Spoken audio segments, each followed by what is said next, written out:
Hello mga kabukals, magandang hapon. Palalabasin ko muna itong mga kambing natin. Halika. Me me me me me me me. Me me me me me me me. Labas muna kayo. Ayan, may gagawin kasi tayo mga kabukals. Labas muna, pero lalaki na lang siya, no? Nag-ano na yan, nag-lactating na kanina umaga yan sila. Tapos na pure grass.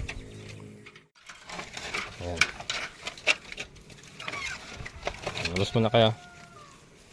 Labas. Yan na naman yan, magliliwaliw muna. Kasi magpipintura tayo mga kabukals noong ating aquaponics sa pipe. Ito nga kanina umaga, ito po yung pangalawang nag-crack. Yan, nilagyan ko na ng ng epoxy tapos ng elastosil. Yan, paikot yan. So kanina umaga hindi ko na na-video kasi madalian. Ito mga kabukals ang ilalagay natin, elastomeric.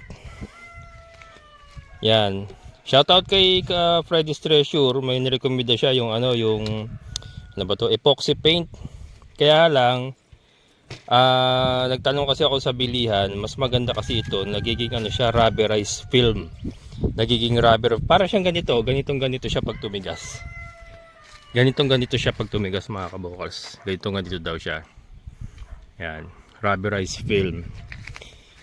So, and ito 680 lang. 680 lang siya mga kabukals. Elastomeric waterproofing. Ito siya. Pinili natin yung light color. Ayan. Light green. Pero Serenity daw yan. Serenity. Yan, Serenity. Diba? Diba angkop sa natin, diba? Aquaponics kasi tayo eh. Angkop sa ating team. Parang kasal may team. Diba? Light green na ganyan. Unahin ko muna ito, may mga cracks kasi. Ang gagawin ko dito, ito nagbiyak nga ako ng support natin na PVC. Gagawin ko dyan, diba, titirahin natin to, pak. Yan muna unahin ko, yan. Tirahin natin, tapos sasalpak natin to, pak. Ganyan. Tapos tatalian natin ng alambre para dumikit na siya, didikit siya. So na siya, support na siya. Ganon din ang gagawin ko doon. Gagawin ko dito. Yan. Punasan muna natin lahat, mga kabukals, lahat. Para malinis ba? Para dumikit talaga.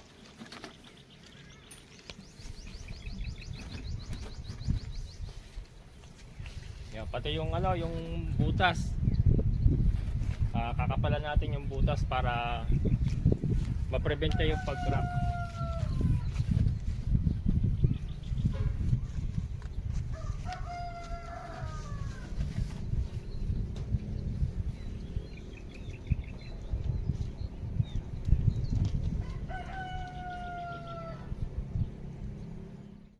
Yan.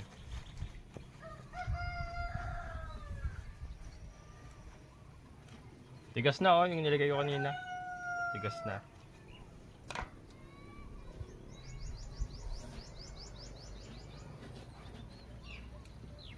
Maganda dito sa ilalagay natin mga kabukals, na rin siya, UV protection na rin siya. So yung sikat ng araw, may protection na rin siya doon.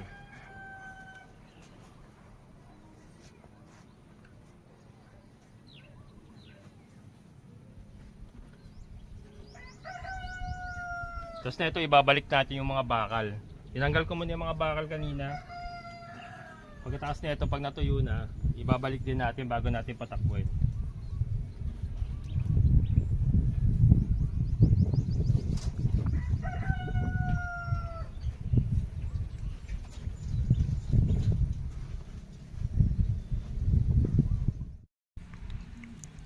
Yan, haluin muna natin.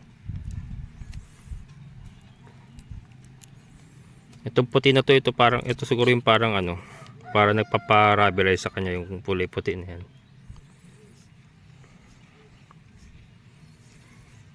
Water based naman ito mga kabukals.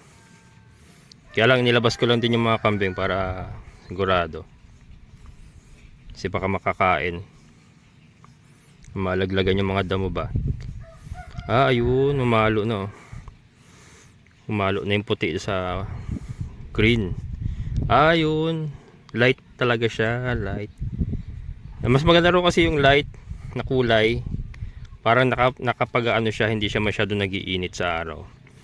Pag yung mga lighter color. Yan oh. Yung ganun pala yun oh. Parang gatas siya mga kabokals oh. Yan. Lapot na. Yun. Ayos. Ready na. Ito muna ano. Ito muna ang lalagyan natin. Bandang ibaba lang muna yung ano, maikabit lang natin yung ano, retaso na pang support natin. Tapos patitigasin natin, saka natin lalagyan yung top portion. Kasi tatali ko na alambre yan eh, para ano, para kumapit ba. Yun.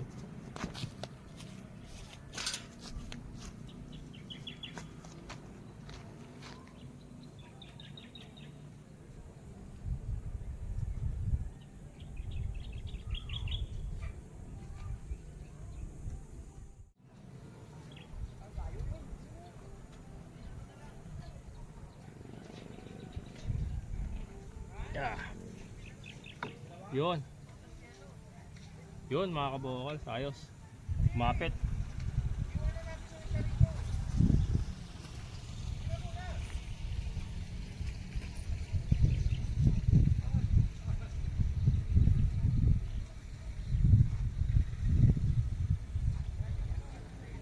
Yan, tapos tatalian natin ngayon ng alambre para dumikit siya. Pag natuyo, tatanggalin natin alambre, applyan uli natin panibago. Uwi ka rin? Friday pa? Ah, Friday.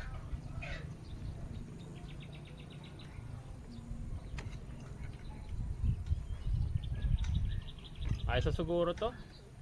Sigurado niya. Kasi maganda yan eh, yung pandikit na yan. Oo. Mura lang pala to, 680 lang. Ganyan kalaki. Oh, ganito kalaki.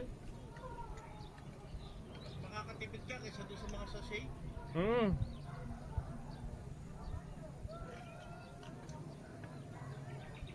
Ano ko eh, yung nag-crack, sinapawan ko ng retaso na biniyak. Sinapawan ko ng yung retasong ganito rin para saluhin niya. Nilagyan ko muna sa loob para kumapit. Bibigay siya sa sobrang init siguro, no? Sa init to, pumuputok talaga. Sa ano, sa gabi pumuputok pagka nalamigan na siguro. Oo, pag ganun nga. Nagbago na yung temperatura.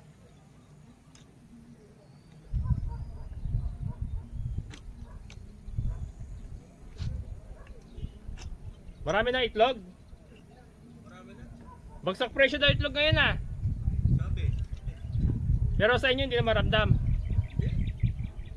Sa ibang lugar na siguro, no? Sa iba, mga parting Batangas. Oo. Ito kasi marami. Oo, yung malalayo. Dumating nga yung RTL ko kagabi. Yung? Yung RTL ko kagabi. Ah, nag-order ka uli? O, dumating kagabi. Ilan? 2 set ulit. Ah, 2 set. Ayos. Ano yung puti? O, ganun pa rin. Ganun pa rin.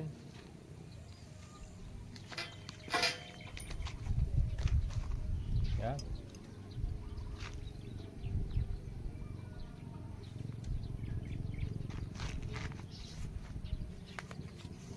Yung patola ko, lalaki na eh. Kaya nga eh. Kailangan mailipat na eh.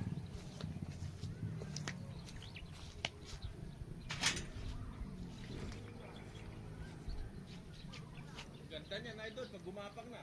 Oo. Green na green yan.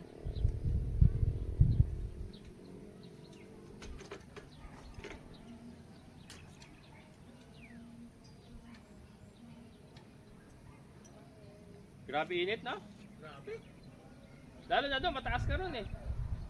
Oo, mainit doon. Oo. Ah, sa bagay, may mga puno-puno ka ron eh. Oh, marami. Oo. Dito sa akin mainit, open eh. Open. Hmm. Kahit yung bagong biling kubo, ang init pa rin. Palagyan mo ng aircon. Kaya nga eh, bala ko yung may ano ako eh, may 0.5 ako doon sa bahay eh, sa San Jose. Ayun, pwede na yun. Oo, maliit lang naman yung kubo eh.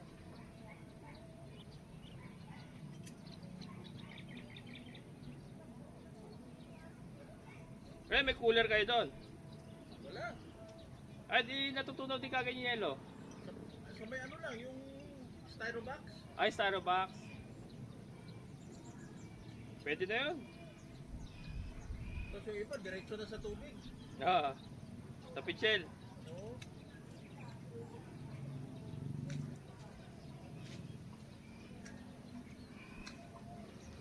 Yung resort nakakuha na ng tubig. Ha? Yung resort nakakuha na ng tubig. Wala pa rin. Wala pa rin. Namatay isang kambing niya eh. Ano matay? Sawa-sawa kami. Oo, Parang ano, parang nakunan. nakunan. O parang gano'n. Sayang ah. Yung ano yun, Yung aray tapos ayaw nang tumayo. ay yung ano yung ari niya? O, ng kambing na babae. Oo, Eh, buntis yun eh. oo. Dugo ng dugo, tapos ayaw nang tumayo. Ah, nakunan nga yun. Eh, binidyo call siya. Oo. Sabi niya, tignan nyo kay, ano, sabihin nyo kay Kalapansoy. Oo. Eh, ando kami kala Kamaryo, nagiinom. Oo.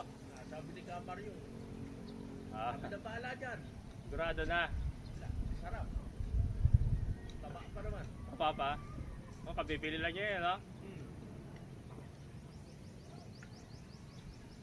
Jackpot ka eh. Kung di nagbago isip mo, Oo. bibili niya talaga yan. Ah, yung ano sa akin? O, lalo yung barako mo. Oo. Ah, ano ako eh, parang nanghinayag din ako eh. Kaya nga, sabi ko, iniisip ko parang nabigla yata si Idol ah. Kaya nga eh. Biglang binenta yung kambing niya eh, mahal na mahal niya to ah. Na-stress lang ako yun pagkamatay ng aso ko. Oh. Sobra ako nalungkot dun eh. Parang nawalan ako ng gana ba. Tapos napapagod ako. Kaya naisip ko ibenta. Malambing kasi yun eh, mga asong gano'n eh. Oo, grabe yun. Parang tao. Oh. Kaya sobrang ano. Sobra ako na talagang na, ano, devastated. Kaya nga sabi ko, ganda pa naman ang barako na kambing na to. Oh, malaki yan si Dagol. Bayaran ko kagad. Sulit siya ron eh. Ayan, buntis yung mga tatlo na yan eh. Asan na ba yun? Pinakawan lang ko eh.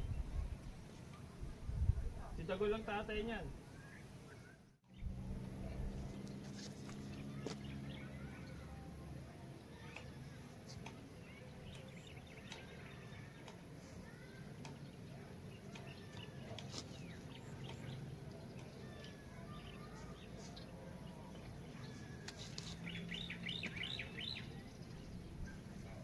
Kaya mga kabukals, dito na tayo sa taas muna.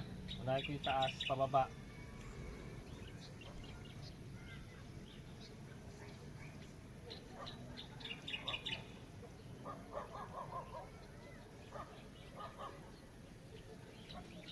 Yan pati yung labi, ayan o.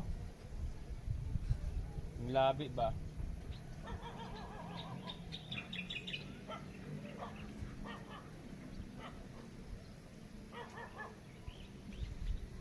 Ano pala to? Siguro ulitin ko mga kabukals bukas. Kasi hindi siya mapahira na makapal. Pagka hinagod ko, numinipis talaga ano. So maganda nito pala, patutuyuin muna natin tapos bukas ulit. Apply ulit bukas.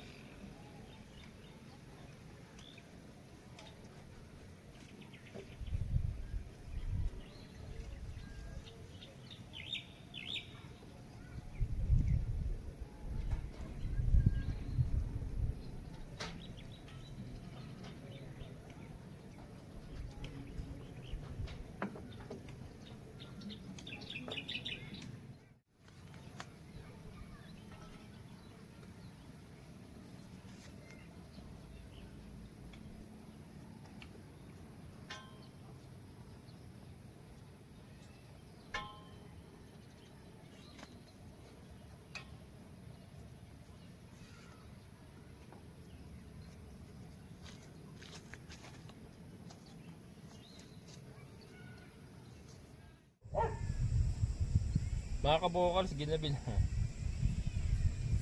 Ginabi na tayo. Pero ito na, huling ano na to, huling PVC pipe na ito.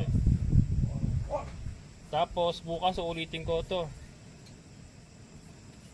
Ano pa, wala pa sa kalahati oh. Wala pa sa kalahati mga kabokals yung nagamit natin. So baka ano to, baka makatatlong coating tayo. Yan ang problema kasi sa araw. Hindi nga ako makapagtrabaho ng tanghali kasi sobrang init. Kaya kanina nga nag-start tayo, halos mag-alas 5 na, kaya ito ginabi tayo. Pero at least malamig, kaya lang madilim. Ayan. So bukas na natin tutuloy mga kabokals umaga para makita nyo na mabuti kasi madilim na, hindi nyo na masyado makita ito. Pero ito yung ginagawa natin. Lahat to mga kabokals pinalibutan ko na. Tapos ito yung mga butas, ayan oh. Yung mga butas, sinigurado natin na lahat ng butas yan oh, malalagyan natin yung labi. Kasi dyan nagsisimula yung crack. Yan.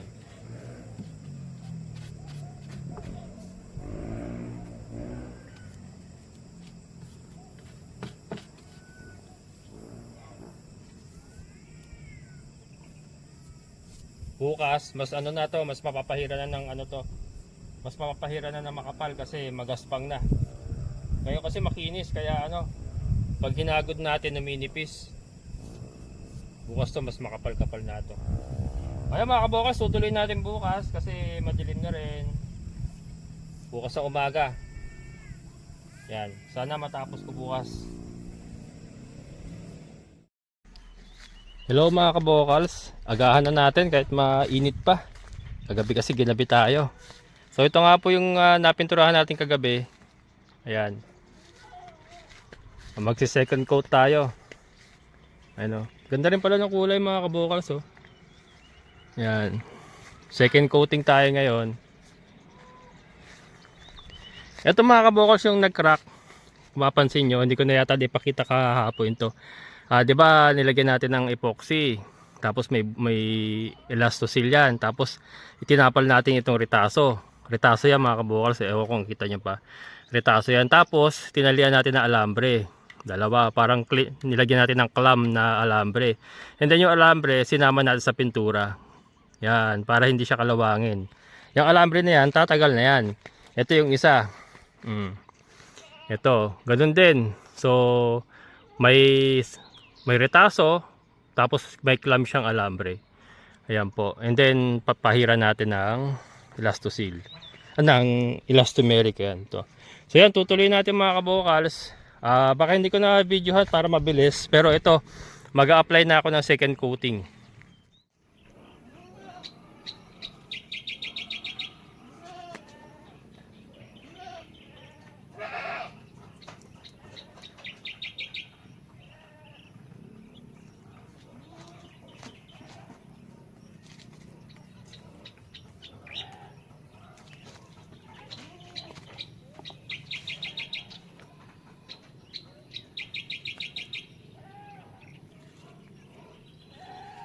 Kaya mga kabukals, naabot na rin tayo ng alas 6, pero nakompleto ko yung second coat. Ayan, ito papakita ko. Second coat na yan mga kabukals. Water based naman yan. Ayan, so pati yung ilalim ng ating biofilter, tinira natin yan mga kabukals. Ayan, then paikot. Second coat na yan ha. Ayan. Lahat yan mga kabukal, sa ultimo yung kasulok-sulukan yan ay ilagyan natin. And then ito yung ito yung mga dugtungan natin parang na mga kabukal, so iisa na. Etong retaso natin, bago ko isinalpak yan, pinahiran muna natin yan mga kabukals. Pinahiran muna sa loob yan, saka ko isinalpak para dumikit siya. Tapos sinalian natin ng alambre. Ayan. And then dito, ayan, merong ayan, 'di ba? Second coat. Meron pa tayong natira dito. Ito, meron pa tayong natira mga kabukals. Sa tingin ko kaya pa ito ng third coat. Madami-dami pa oh. Kaya pa ng third coat or kahit yung sa ibabaw man lang. Bukas naman yung third coat natin kasi gagabihin na naman tayo. Ito pakita ko yung labi mga kabokals. Yung ginawa natin sa labi.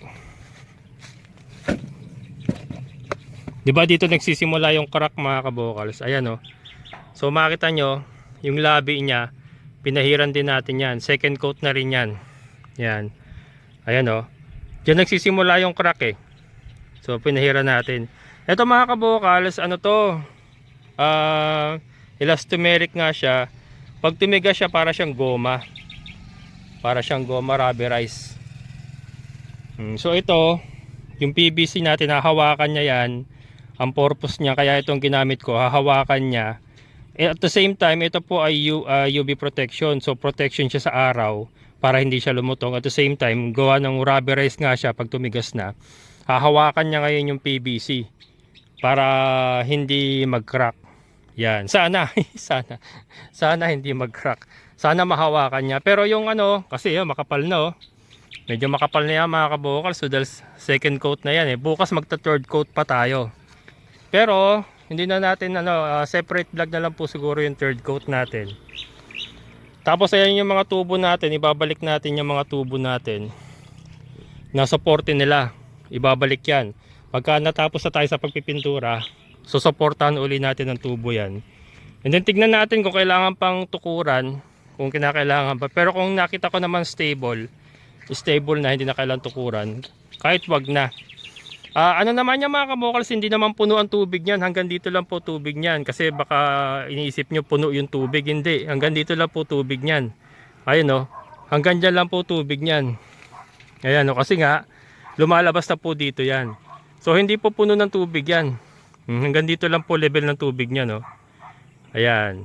Ano lang po talaga, marupok lang po talaga yung nabili nating PVC kaya nagkakrak. So ito nga 680 lang po yung nagastos natin. Ayan oh, yung isang ganito. Yung isang ganito 680 lang 'yan. Oh, tapos bumili ako ng epoxy 110. Tapos yung Elastoseal 80 pesos. So yun lang po yung nagastos natin para sa pagre-repair nito. 'Di ba? Kung pinalitan natin 'yan ng PVC, bukod sa magastos na kasi naglalaro sa 600 ang isang PVC pipe, tapos yung labor pa ng pagbubutas niyan, 'di ba, yung hirap pa, mas malaki magagastos natin. So why not try muna natin ganito. 680 lang naman nagastos natin plus yung epoxy nga saka Bulkasil, Elastoseal na ginamit natin. No? Wala pa 1,000 na gastos natin mga kabokal sa pagre-repair ng ating aquaponics. So try muna natin.